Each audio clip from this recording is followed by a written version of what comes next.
Por lo tanto, todos tenemos un sacerdocio, todos tenemos que desarrollarlo y pedirle a Dios la ayuda. Sin la ayuda de Dios es imposible que nosotros hagamos algo.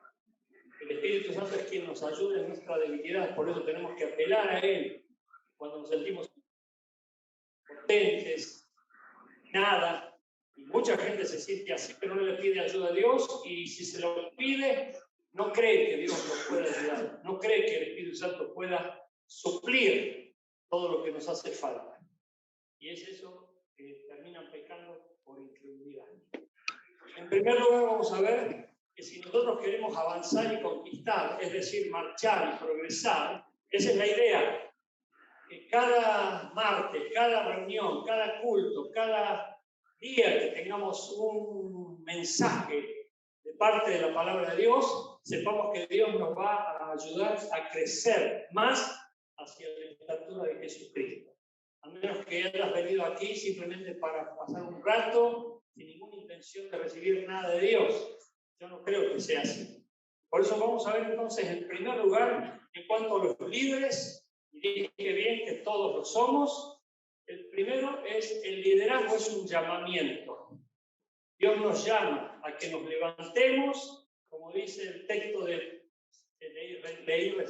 dije recién, de 1 Pedro 2:9, hemos sido llamados para anunciar las virtudes del Evangelio, de la Biblia, de las buenas nuevas, a la gente que no tiene ni idea.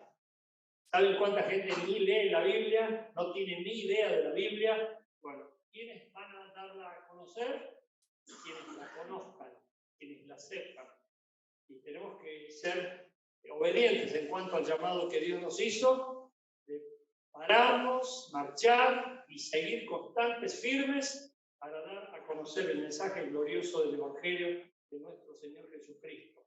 Y miren el texto que traigo para que lo vean, Ezequiel 2:13. Por si alguno piensa que, bueno, Dios me llama para una vida diferente, simplemente en cuanto a que yo cambie. Pero Dios nos llama para representarlo. Dios nos llama para que nos mostremos al mundo de parte de Él. No de parte nuestra, de parte de Él.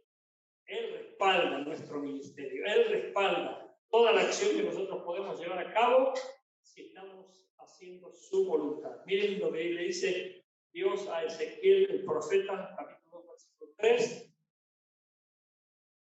Entonces me dijo, hijo de hombre, yo te envío a los hijos de Israel, a una nación de rebeldes que se han rebelado contra mí. Ellos y sus padres se han levantado contra mí hasta este mismo día. ¿A quién los mandó? ¿A quién mandó Dios al pueblo de Israel? A Ezequiel, un profeta al cual llamó y lo envió, así como lo hace con nosotros. Él nos llama y nos envía a predicar. ¿A quiénes? ¿A gente que nos va a recibir con los brazos abiertos?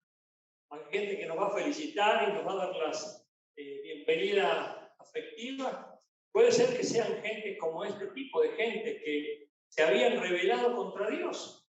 Una nación de rebeldes que se han rebelado contra mí y sus padres se han levantado contra mí hasta este mismo día. Se dan cuenta que hay personas que han estado en contra de Dios y lo siguen estando. Y nosotros tenemos que pedirle a Dios ayuda para poder caerles en gracia. Hay gente entre esas personas rebeldes que son emisarios de Satanás, es decir, que sirven diligentemente a Satanás, confiesan su satanismo. Un día un pastor contó en una reunión que estaba en un aeropuerto de Nueva York y vio un grupo de personas que se reunieron a orar. Y él dijo, ya lo conté a esto, pero lo cuento de nuevo, y él dijo, son hermanos en Cristo, están orando como yo oro en mi iglesia. Y se acercó con toda ingenuidad para irse a la oración de estos, entre comillas, hermanos. Resulta que quienes estaban allí eran satanistas y estaban invocando a Satán. Y él, por supuesto, sorprendió y salió disparando, como diciendo, no tengo nada que ver con esto. Bueno, hay personas que están confesas bien frente al diablo. Hay personas rebeldes. Por eso quienes son llamados son personas a las cuales Dios llama por nombre y apellido. No es que llama, a ver, venga cualquiera, venga el que quiera. No, Dios nos llama específicamente. Él susurra a nuestra mente, a nuestra conciencia, diciéndonos cosas que solamente nosotros entendemos y sabemos, y empezamos a sentirnos especiales, como raros, como, ¿qué está pasando conmigo? Oh, ¿por qué me estoy inclinando más a Dios? ¿Por qué me estoy inclinando más a la Biblia? ¿Por qué quiero ser mejor? Quiero tener más virtud, más pureza. ¿Por qué quiero cambiar mi vida más espiritual? Bueno, hay cosas que empiezan a pasar en la vida de un llamado que se da cuenta indudablemente que está cambiando, está siendo transformado por el poder del Espíritu Santo. Es el Espíritu Santo que está obrando en nosotros para hacer que nosotros seamos cada vez más parecidos a Jesús. Porque esa es la idea. La palabra de Dios, cuando la obedecemos, cuando la atesoramos, cuando la guardamos, va transformando nuestra vida y va haciéndonos cada vez más parecidos a Jesús. Amén. Por eso el llamamiento es un llamamiento claro, específico. Y hay quienes han sido llamados y lo han escuchado al llamado, en el sentido de que saben que han sido llamados. Empiezan a consagrarse más a Dios, empiezan a dedicarse más a Dios, empiezan a querer estar más en las cosas santas de Dios. Y por supuesto no son fanáticos, ni son místicos, ni son personas extrañas, como diciendo ahora me ligo al cielo, chao, mundo cruel, no me importan más ninguno de ustedes, ahora estoy con Dios y solamente con Dios. No es así, esa es una experiencia mística.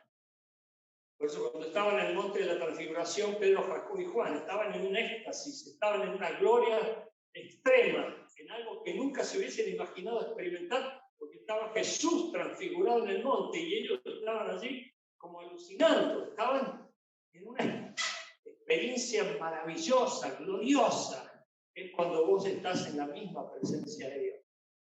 Es algo maravilloso. Y por supuesto no querían dejar ese lugar. Querían seguir estando cara a cara con Jesús y querían mantenerse en el monte de la transfiguración. Y sin embargo Jesús les dice que tienen que bajar. Y bajar del monte es bajar al mundo, bajar a la realidad. Bajar a estar con las personas que no conocen a Dios. Y es por eso que los llamados tienen que tener un carácter especial, como decíamos el domingo. No tienen que ser personas pusilánimes, debiluchos, flacuchos, en el sentido espiritual, ¿no? Hay personas robustas espiritualmente, pero hay otros que son muy débiles espiritualmente, tienen que fortalecerse en él. Y eso lo haces cuando estás de la mano de Dios. Estás tomado de la mano de Dios, ahí comenzás a sentir el poder del Espíritu Santo que hace vivir una vida poderosa y te da ganas de enfrentar a quien sea en el nombre de Jesús. Amén. Por eso es Dios quien lo hace. Dios es quien lo hace posible, no nosotros. Por eso necesitamos de Él. Ayúdame, Señor. Miren, hay gente que está sirviendo, pero no lo hace. No lo digo por quienes estén aquí, ojo, ¿no? Lo digo en general. Pero si a alguno le toca, bueno, acuse recibo. En el sentido de que hay gente que sirve a Dios, pero lo sirve en la mente. Lo sirve de memoria, lo sirve de taquito, lo sirve como que ya maneja la vida cristiana. Ahí es levantar las manos, es cantar, aprender las canciones de memoria, es orar, inclusive, es leer la Biblia. Quien no lo hace, eso lo puede hacer cualquiera. Pero quien se liga a Dios y quien tiene comunión íntima con Dios, ya no lo hace. Y eso hace la diferencia. Y nosotros tenemos que buscar ese tipo de comunión con Dios. Que sepamos que hemos estado cara a cara con Dios. Y Dios nos ministra a cada uno para animarnos, renovarnos, fortalecernos y hacer que nos sintamos cada vez mejores y más fuertes en Cristo. Amén. Por eso el llamamiento es muy claro, muy claro. En segundo lugar, El liderazgo es un proceso vitalicio. No es que Dios me llama para un hecho puntual, me llamó por esta circunstancia, me llamó para que lo ayude a acomodar las sillas. No, eso lo hace cualquiera. Cuando Dios nos llama para siempre, porque nos llama para la eternidad, nos llama para que vayamos al cielo. Él nos está preparando en este mundo para que cuando muramos, vayamos a su misma presencia. Sin embargo, hay personas, ustedes lo saben bien, que tienen miedo a la muerte. Inclusive, si uno le pregunta, ¿dónde vas después que mueras? No sé, no tengo ni idea. Sin embargo, la Biblia nos enseña, nos muestra el camino. Jesús es el camino. Y Jesús en Juan capítulo 14, ¿qué dice? He aquí yo voy a preparar lugar para ustedes. Y donde yo estoy, ustedes también estarán. Esa es la gran esperanza y la gloria de la resurrección y de la vida eterna. Por eso es un llamamiento para siempre y es un proceso que nos lleva toda la vida hasta su misma presencia en el cielo. Hebreos 5:6 dice, como también dice en otro lugar, tú eres sacerdote para siempre. Y qué lindo es que nosotros sintamos que es para siempre. Que sepamos que Dios nos llama y no nos desecha. Te llamé por un mes, te llamé en prueba 3 meses, te voy a probar 3 meses. ¿Vieron cómo son los contratos laborales? Bueno, Dios no hace eso. Cuando Dios nos llama para siempre. Por eso cuando uno le dice a Dios, usame Dios, heme aquí Señor, yo quiero ser instrumento útil, es para siempre. Por lo tanto tenemos que saber que no se termina el llamamiento. Es irrevocable, como los dones. No es que dice, hoy me arrepentí, perdón, no, me tiro falta, ¿por qué te elegí? ¿Por qué te llamé? Uy, no sabía bien cómo eras. Dios sabe bien cómo somos. Él nos conoce íntimamente, Él escruta nuestro corazón. Él sabe perfectamente quiénes somos, en público y en privado. Por eso es bueno que nosotros sepamos que donde más tenemos que concentrar nuestro foco no es en lo público, es en lo privado. Porque ¿quién no se porta bien en lo público? La mayoría. Pero en lo privado es donde Dios mira nuestros secretos. Te vienen los secretos y te recompensa en público. Por eso debemos estar buscando a Dios íntimamente y estar en comunión con Él íntimamente. Y después venimos a la iglesia, aquí estamos en público. Acá nos unimos en alabanza, cantamos a viva voz, nos ve todo el mundo, pero en la recámara secreta, en nuestro cuarto, en donde estamos cara a cara con Dios, solo nos ve Dios. También nos ven sus ángeles y también el diablo. Y es por eso que tiembla. Mira lo que está haciendo está roncado delante de Dios. Mira lo que está haciendo está orando. Y le da náuseas y huye porque es atormentado. Pero el hijo y la hija de Dios disfrutan su presencia, porque en su presencia, en la presencia de Dios, hay plenitud de gozo. Gloria a Dios. 3. El liderazgo es un camino ascendente. Dice Juan capítulo 4, 14, versículo 6, texto que recién visité. Jesús dice, yo soy el camino. ¿Camino hacia dónde? Hacia la vida, hacia el cielo, hacia la santidad, hacia la victoria, hacia la bendición. No es el camino de derrota, no es el camino de perdición, no es el camino de Satanás que te lleva al infierno, es el camino de Jesús que nos lleva al cielo. Y tenemos que andar en él. Y Jesús es el camino. Por lo tanto, el camino no es una senda que tenemos que andar buscando. Uno acá se llenó de yuyos, acá se tapó con piedra. El camino es Jesús, es una persona.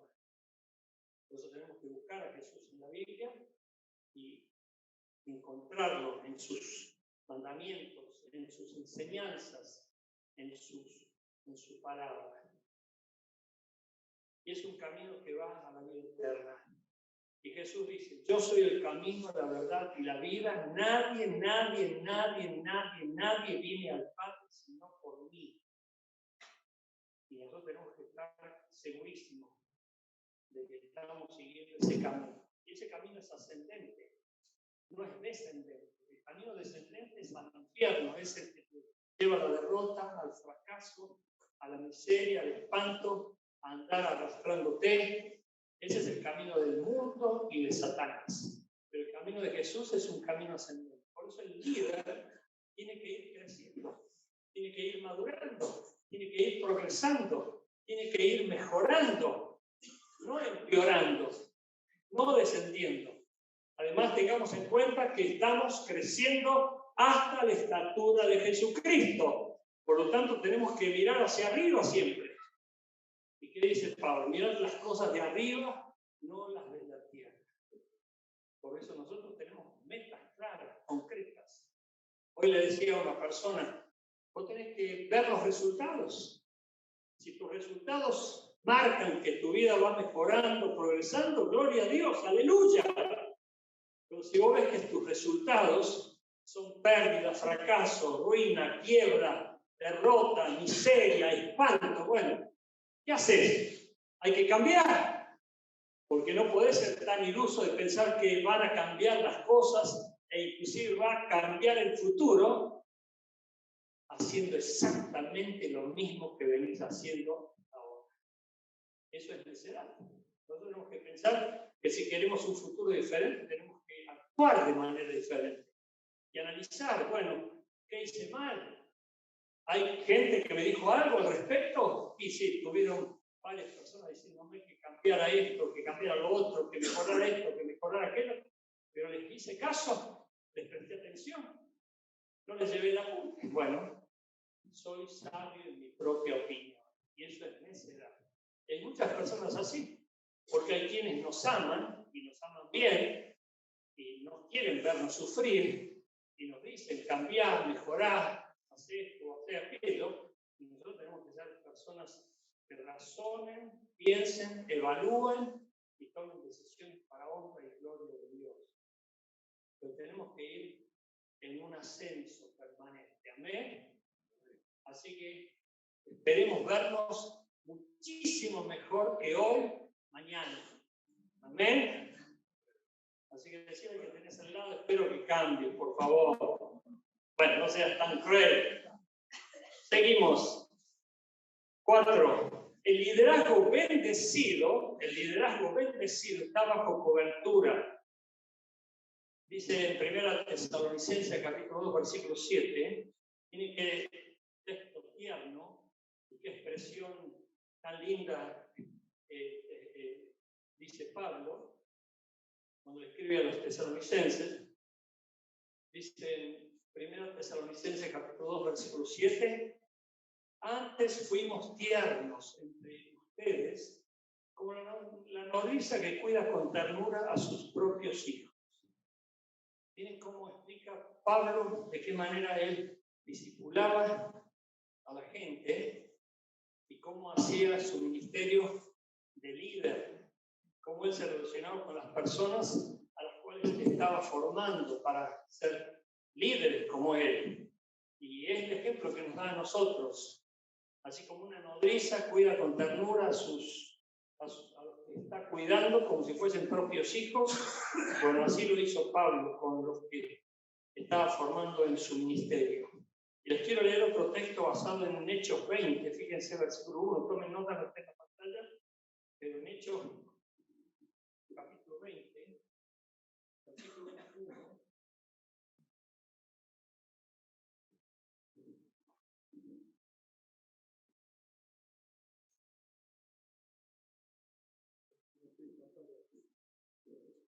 Hechos 20,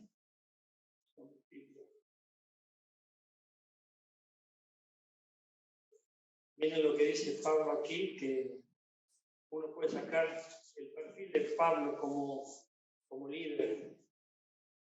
Después que cesó el alboroto, llamó Pablo a los discípulos y habiéndolos exhortado y abrazado, se despidió y salió para ir a Macedonia. Más adelante dice el texto que exhortó con muchas palabras. Y la exhortación puede ser sinónimo de reto, de crítica, de corrección, observación o recomendaciones que se da a una persona para que cambie. Pablo era como que estaba enseñándoles, pero al mismo tiempo se ponía firme en sus conceptos para dar ayuda a los tesalonicenses, diciéndoles cambien, mejoren, o hagan esto, o hagan aquello. Y vemos el carácter de Pablo para hacerlo. ¿Saben que hay muchas personas que no le dicen nada a nadie por temor a que se ofendan?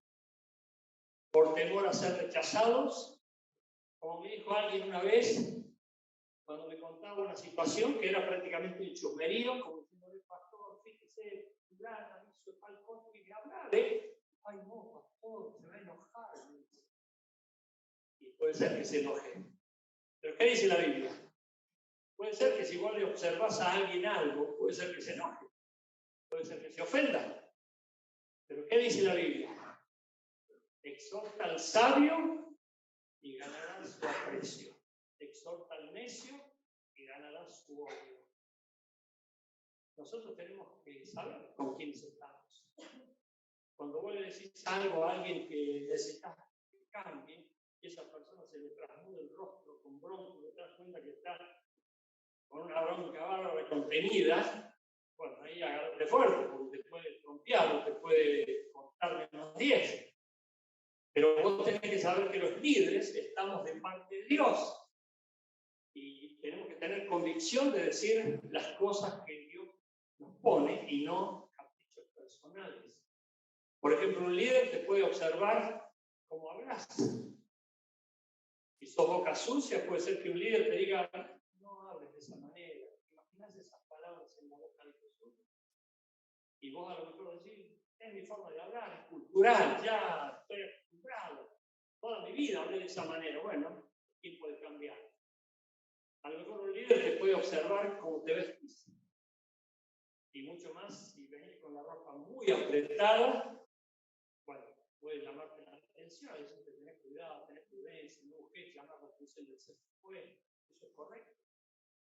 ¿Qué? ¿Se meten conmigo? Lo único que falta, me voy. No, hago mi vida y hago lo que se me antoja. Bueno, ha pasado en las mejores familias. Pero un líder te puede decir eso, como una recomendación. Después de ahí, hace lo que se te antoje y arréglatelas con Dios. Porque los líderes estamos de parte de Dios para ayudar a las personas a que puedan crecer y crecer hasta la estatura de Jesucristo y puedan ser confirmadas por Dios para ser utilizadas con mayor influencia, con mayor posibilidad de bendición. Por eso, cuando mencionamos que el líder bendecido está bajo cobertura, estamos hablando de un líder que está bajo una autoridad. Porque la autoridad es la que da la cobertura. Por ejemplo, en una fábrica, vos estás haciendo algo y viene otro y te dice, ¿y por qué estás haciendo eso? Vos simplemente le decís, porque me lo pidió el gerente o me lo pidió el supervisor. Chao, se acabó la discusión.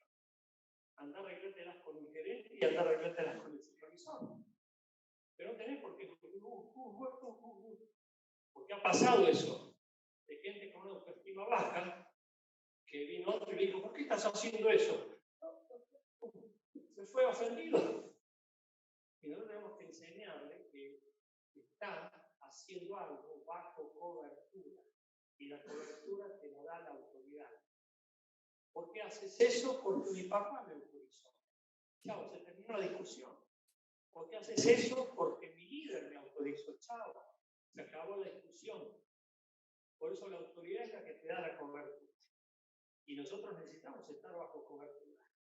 Tenemos que estar cubiertos. Así como Dios provee cobertura para nosotros, nosotros debemos estar buscando estar siempre bajo cobertura, porque el maligno, cuando nos ve haciendo cosas independientemente como llaneros solitarios, bueno, ahí actúa.